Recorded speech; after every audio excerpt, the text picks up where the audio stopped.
journal. Marie-Claire Pagnot. Merci Zidane, bonjour et merci de nous suivre à l'heure de cette édition dont voici les titres. Demain 21 septembre, c'est la journée internationale de la bibliodiversité. Cette journée qui fait référence à la diversité culturelle, la promotion d'encourager l'accès et la diffusion des œuvres littéraires dans le monde entier. Les Togolais peuvent désormais consommer du pain à base du manioc. Ceci grâce au savoir-faire d'un de nos compatriotes que vous allez découvrir dans cette édition. Et puis, l'Iran appelle le monde à parler d'une seule voix contre les actions dites irresponsables des Américains. Cet appel intervient après la déclaration unilatérale de Washington de rétablir des sanctions des Nations Unies contre Téhéran.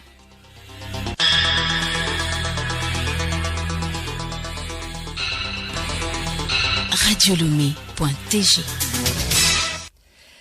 La journée internationale de la bibliodiversité est en principe célébrée chaque 21 septembre. Elle fait référence à la diversité culturelle appliquée au monde du livre. C'est l'Alliance internationale des éditeurs indépendants qui a ensuite contribué à sa promotion et sa diffusion dans plusieurs langues, notamment l'espagnol, le français, l'anglais, l'arabe et l'italien. Elle est réunie aujourd'hui 85 maisons d'édition indépendantes et de nombreux collectifs d'éditeurs dans 45 pays. Sa mission est d'encourager et de soutenir l'accès et la diffusion des œuvres et des idées dans le monde entier. La Journée internationale de la bibliodiversité a été lancée en 2010 par un groupe d'éditeurs indépendants implantés en Amérique latine. Le secteur de la transformation des produits locaux connaît des avancées non négligeables au Togo.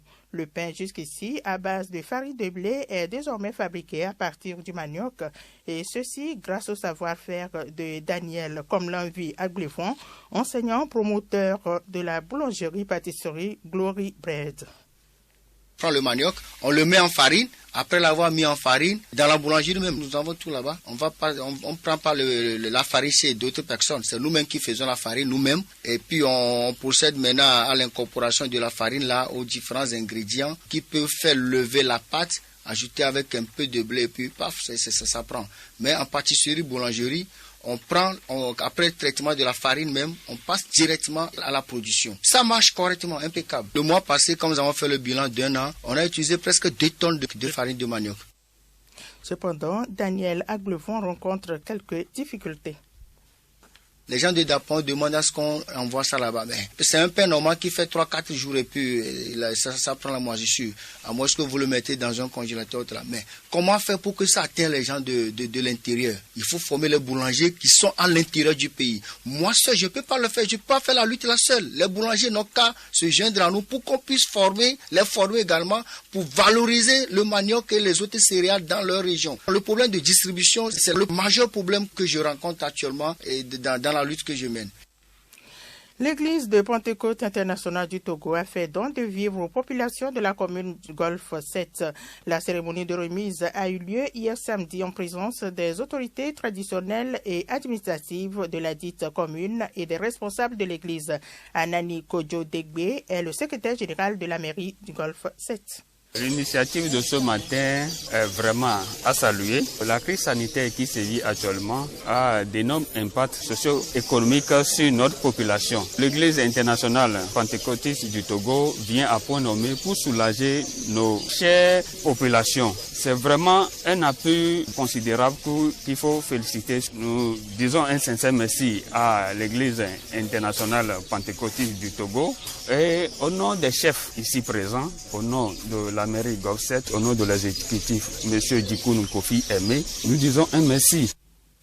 Ce geste vient soulager les populations de Golfe 7 et particulièrement les couches vulnérables. L'apôtre Kwame Edina Agbanvito, président national de l'église de Pentecôte internationale du Togo, nous en parle.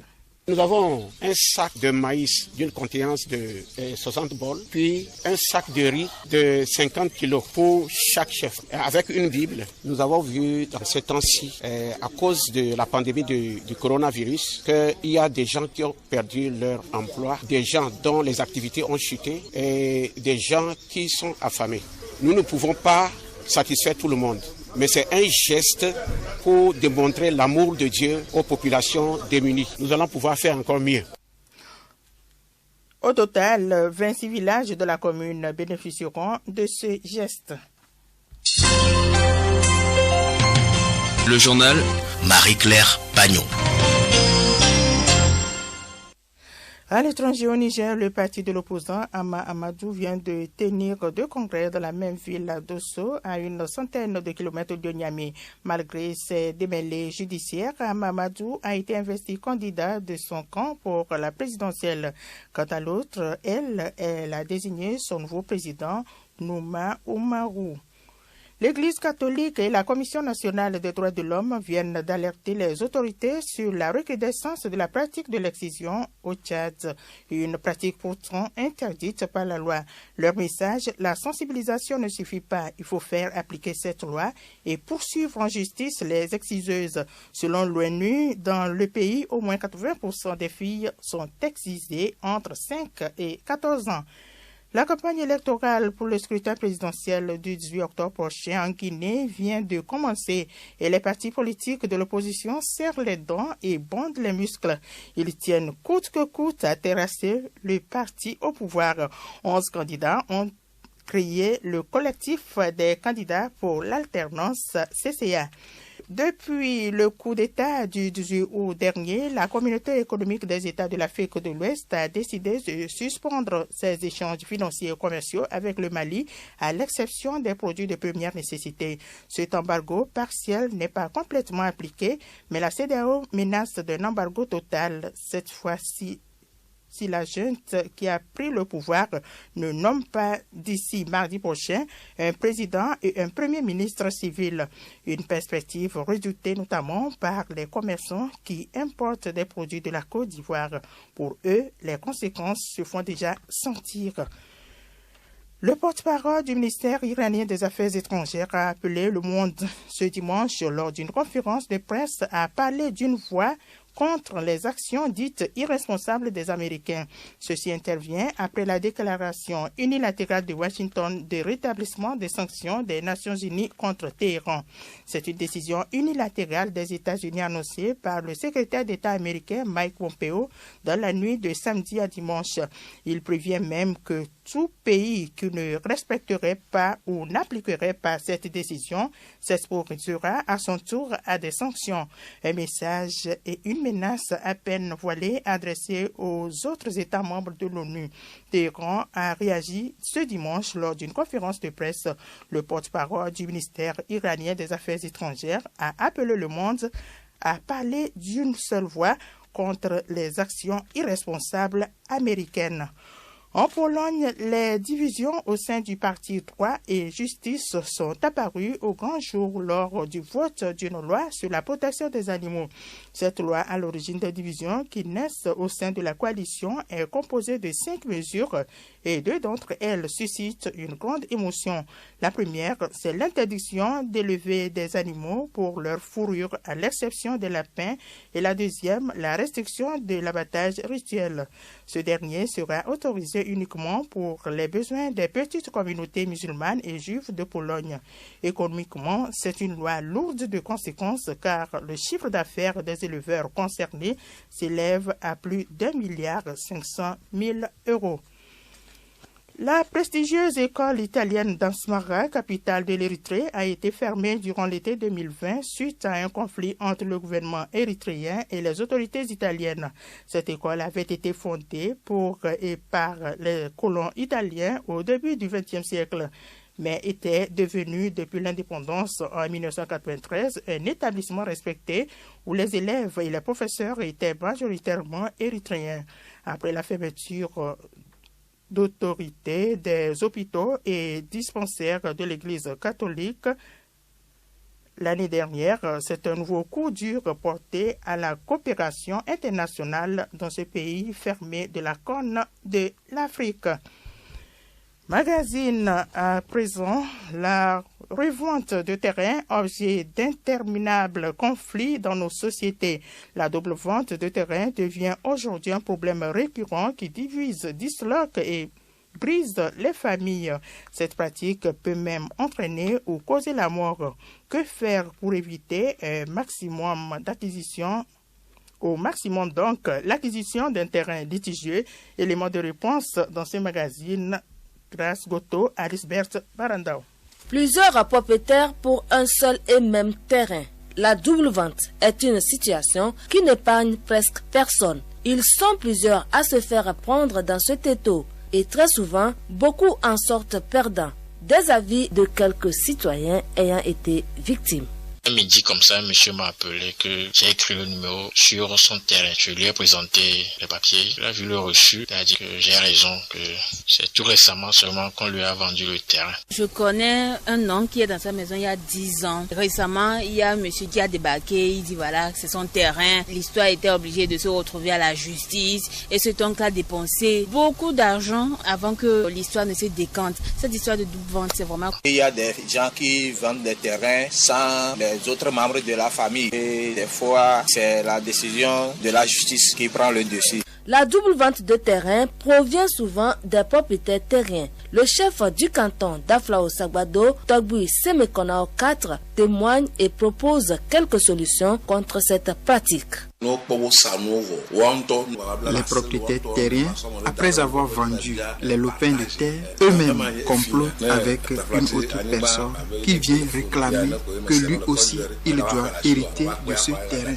Alors, il va exiger un nouveau partage et un nouveau paiement, ce qui met en difficulté l'acquéreur qui finit par se ruiner. Cette manière d'agir est purement du vol, parce que si le terrain était un bien comme un téléphone par exemple et on l'emportait après vente, est-ce qu'ils peuvent réclamer encore l'objet vendu? Avec les problèmes de litige foncier, il serait souhaitable que l'État prenne en main le domaine foncier au Togo.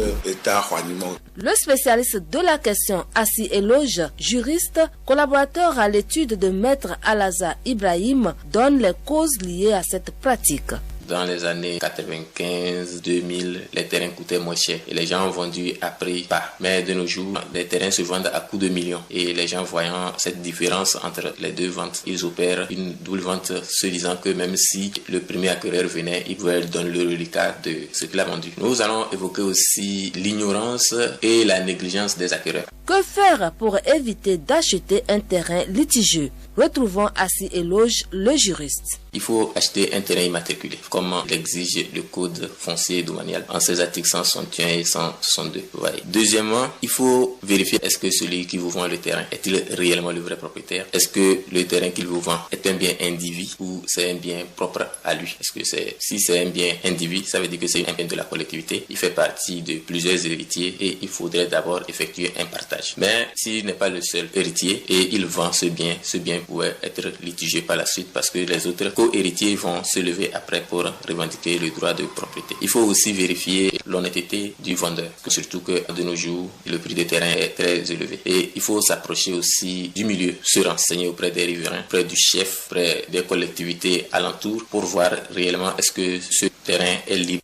Quoi qu'il en soit, revendre à une ou plusieurs personnes une parcelle de terrain déjà acquise est un acte malhonnête et suicidaire. Évitons d'avoir sur notre conscience la mort de personnes innocentes. Parce que tout ce que l'homme aura semé, il le récoltera certainement quelque part.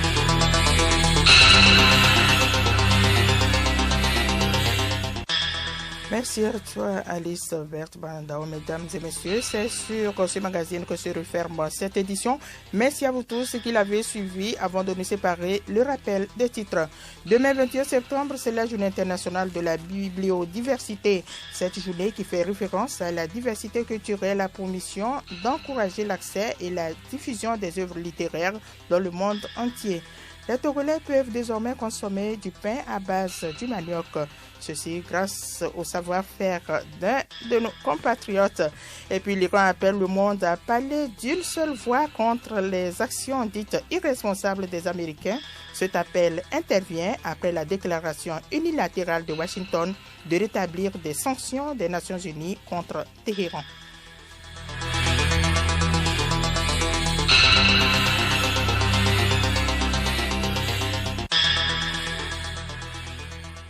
Rubrique sensibilisation à présent. Les risques de contamination au Covid-19 sont dans tous les domaines. C'est pourquoi des dispositions sont prises dans tous les secteurs d'activité afin de réduire ces risques. Ce numéro de rubrique sensibilisation éclaire sur les mesures de prévention qui s'observent dans les cabinets vétérinaires. Alice Berthe Baranda.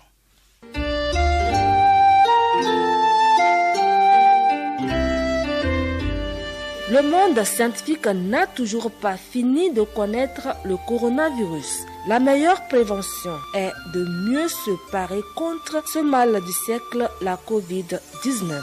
Le président de l'Ordre national des vétérinaires du Togo, Dr Mabalo Kossi, nous précise les mesures barrières qui s'observent dans leur cabinet de consultation des animaux. Les dispositions que nous avions prises, d'abord, c'est des dispositions au niveau des cabinets et des pharmacies vétérinaires. Et ces dispositions concernent les mesures d'hygiène. Et ces mesures d'hygiène rentrent dans le grand groupe des recommandations formulées par le gouvernement. Donc, il s'agit déjà, pour rentrer dans un cabinet vétérinaire ou dans une pharmacie vétérinaire, à l'entrée, on a déjà le dispositif de lave-main. Donc, un propriétaire qui vient au cabinet a droit à ce dispositif. Et il doit obligatoirement mettre le masque, c'est-à-dire la bavette, pour se protéger. Il doit avoir son cache-nez. Il doit avoir mis son cache-nez et son animal. Quand il s'agit d'un chien, il doit forcément lui mettre la muselière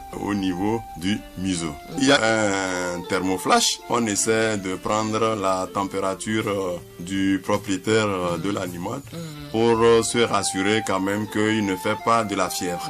Et maintenant, il rentre dans la salle pour la consultation. Maintenant, il y a ce qu'on appelle une consultation à distance. Donc, une consultation à distance, on lui pose des questions sur les causes pour lesquelles il est venu en consultation.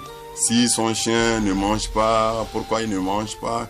Il ne mange pas parce qu'il n'a pas faim, il ne mange pas parce qu'il ne peut pas manger, ou bien il ne mange pas parce qu'il ne veut pas manger. Donc, on essaie d'échanger sur tous ces aspects. Le vétérinaire, lui, il met sa tenue, donc sa blouse, les gants et puis son masque, et il procède à la consultation. Donc, après chaque consultation, la table de consultation est nettoyée pour recevoir un nouveau chien. Mais on prend soin de demander au propriétaire est-ce que dans sa famille, quelqu'un n'a pas été testé positif pour être sûr que ce chien n'a pas peut-être été en contact avec un homme malade. Et comme je vous ai dit, puisque c'est l'homme qui transmet dans ce genre de cas la maladie à l'animal. Donc voilà un peu ce que nous faisons beaucoup plus avec les chiens et les chats. Dites-nous, Dr Mabalo, ce qui se fait dans les banlieues au niveau des animaux d'élevage pour protéger les éleveurs et surtout dans les fermes poulailles. Quant à ce qui concerne les animaux d'élevage, nous avons sensibilisé les éleveurs sur le respect strict des mesures de biosécurité, donc l'interdiction formelle de visite des élevages qui sont un peu en banlieue pour que les gens ne visitent pas, et aux éleveurs de ne pas aller dans les autres fermes. Et quant à ce qui concerne l'aviculture, donc à la devanture de chaque poulailler, nous exigeons des pédiluves. Donc c'est des désinfectants qu'on met dans l'eau avant de rentrer. Tout ça concourt aux mesures d'hygiène pour vraiment protéger les animaux contre le Covid-19. Ah, vous faites bien pour vous protéger d'abord et protéger toute la population togolaise. Je voudrais savoir si vous faites des tests aux chiens pour voir s'ils ont le coronavirus. Oui, nous faisons des tests aux chiens pour voir s'ils ont le coronavirus, mais ce n'est pas des tests qui sont systématiques. C'est-à-dire que si dans une famille, il avérait qu'un membre est positif, donc en ce moment, nous allons faire des tests aux animaux pour voir est-ce que le virus est passé aux chiens. Donc il faut dire que c'est les mêmes tests, c'est des tests de génétique moléculaire, donc la PCR, qui se fait exactement comme chez l'homme, sauf que le prélèvement ici est fait sur l'animal. Donc c'est les mêmes techniques de prélèvement, et même dans les autres pays, ou le One Health. Le One Health, c'est-à-dire une seule santé, où il y a une bonne collaboration entre la santé humaine, la santé animale et la santé environnementale, pas plus qu'au Ghana ici. Donc les tests même des humains se pratiquent dans les laboratoires vétérinaires. Donc pour dire que c'est en fait les mêmes tests qui se pratiquent. Donc vous nous rassurez qu'au Togo ici, vous n'avez pas encore trouvé un chien qui soit contaminé de coronavirus? À ma connaissance, pour le moment, non. Mais peut-être qu'il va falloir qu'on puisse faire ces tests, puisque généralement les tests ne sont pas suffisants. D'abord pour les humains, puisque au jour d'aujourd'hui, il est question qu'on puisse faire beaucoup de tests. Maintenant, s'il venait qu'on dispose de beaucoup de tests, je pense que ça sera notre souhait qu'on puisse faire des tests sur les animaux pour se rendre compte. Puisque aujourd'hui, la relation homme-animal-environnement, One Health, une seule santé, est une arme efficace vraiment pour venir à bout de toutes les maladies zoonotiques. C'est-à-dire que généralement, 60 à 70% des maladies humaines proviennent des animaux. Et il faut forcément, si nous voulons éradiquer ces maladies pour que ces maladies émergentes ne puissent plus surgir, il va falloir forcément qu'il y ait cette collaboration entre la médecine humaine, la médecine vétérinaire et la santé environnementale. Ce n'est qu'à ce prix qu'on pourra vraiment venir à bout des pandémies. Oui, nous vivons tous dans une seule biosphère, d'où la nécessité de prendre en compte tous les éléments de la nature dans les décisions de traitement ou de protection contre les maladies.